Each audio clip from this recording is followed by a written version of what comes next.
to day 5, the last day of the Live Love Out Loud Challenge. First of all, for those of you that have joined us over the past 4 to 5 days now, I want to thank you for joining. And if you happen to miss any of the videos that have been that were created for this challenge, you can check us out on our YouTube channel. Those videos have even been posted on Wonderfully Well's LinkedIn page, so that you can simply stop by there and watch other videos in order to see how you can possibly live your love out loud in new ways. I hope that some of what has been said over the course of these past 4 days and now 5 have been of use and have been helpful to you. I hope you have found some value in it, because we certainly live in days and times where we need more love, sweet love. And today I want to come to you on our last day and talk about the power of greetings. I think before I've talked about the power that is in music and how music is major. One day I talked about the powerful hug, and even talked about how you can give virtual hugs. And I can honestly say that I have been so blessed, my family and I have been so blessed, that over the course of this week, we kept our electricity. We did not lose our power. But as important as that power is, and it is very important, I know that there is no other power that is greater than the power of love. And so today, with this being the last day, I want to talk about the power of greetings. You know, there was a time where I worked from home. I worked a remote job for about 12 years. And I got very used to being in my home, in my environment, not around a whole lot of people, until I started homeschooling and until my parents moved in. But for the most part, I was very used to being at home, working from home, and I was around my family once I started adding those other activities, but I wasn't around a whole bunch of other people. And I was very content with that. I met with my clients really via the phone. There were a few that I might meet in person, but the majority were virtually. It was all done remotely. And so I got very accustomed to not getting out much. Home had become my headquarters. And so with that, once I did get sick and we had to move out of our home into a tiny apartment, for the most part, it was just my youngest son and I. And we got lonely. My oldest son had a car, so he could go, he could drive. And my husband was gone a lot because he was working, and he traveled with his work.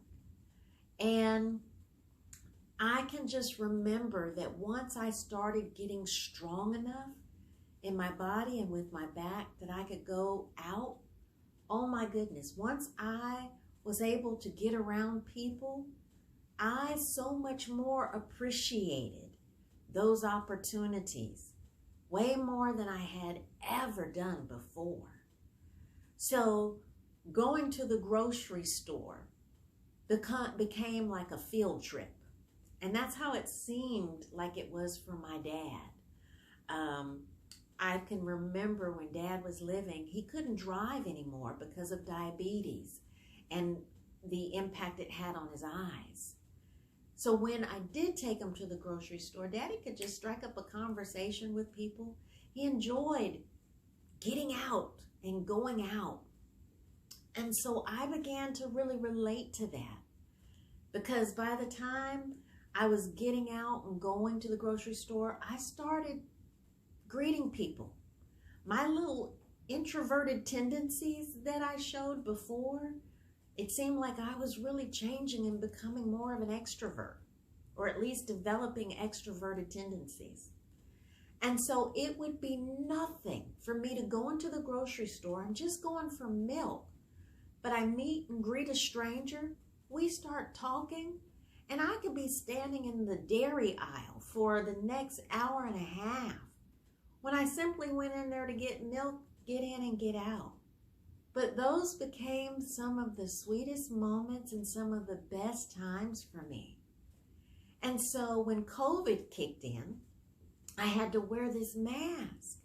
And I felt like it was a barrier between me and the beautiful people that I was getting to know. And so I told that to a friend of mine, and she encouraged me to not allow my mask to limit me, but to not allow it to become a barrier, but to go ahead and push past it and to go ahead and to still be who I was becoming before I felt like I needed to wear my mask. And so one day I remembered, I said, you know what? I'm going to embrace that idea, and I'm going to embrace the spirit of love. And so I go into the grocery store and I just start greeting people. Now, this was before there was a mask mandate in Texas. So not everybody was wearing masks, but I was wearing mine. And I started, hello, hi, good day. I mean, just whatever came to my mind. And it was amazing. Some people looked like, you know, they were like, okay, they were surprised somebody had spoken to them. And other people were like, it was, I could see almost like their spirits jumped in them and they were just happy that somebody said something to them. It was amazing. And so I finished my grocery shopping and I go to the cashier's, to the cash register, and I hand my card to the cashier to pay for my groceries, and she won't take my card. And I'm thinking, my money's good. You know, I had just checked the account, so I knew I had enough in there to pay for the groceries, but she wouldn't take my card, and she pointed to the lady behind me, and she said, she's paying for your groceries. And I'm like, I looked at the lady and I know I said, why? And she looked at me and she said, no one has greeted me like that in a long time. And I just wanted to do something for you. Yo, my groceries weren't $20 that day. My groceries weren't $50 that day. My groceries were $149 and some change. Simply because I chose to embrace the spirit of love and greet somebody who apparently needed the greeting even more than I appreciated somebody paying for my groceries. And I realized, because I've done that since, that there are so many people out there who would appreciate just a hello. They're hungry. So many people are hungry because you know what that greeting says? It says, I see you. I see you. It says you matter. You're important. Enough for me to stop and take the time and just say hello. So that's my challenge for you today, family. If you're snowed in, it'll thaw out. And when you do get a chance to go out, whether it be at the grocery store or at the gas station, I've done this at the gas station, just simply stop and take the time to greet a perfect stranger. Just say hello. Let them know you see them. That is a great way to live your love out loud in a world that needs a whole lot of love. So I hope that over the course of these past 5 days, you've heard something that challenges you, that encourages you, something that you have found of value, so that you can turn up the volume on your love language, on the volume of your love.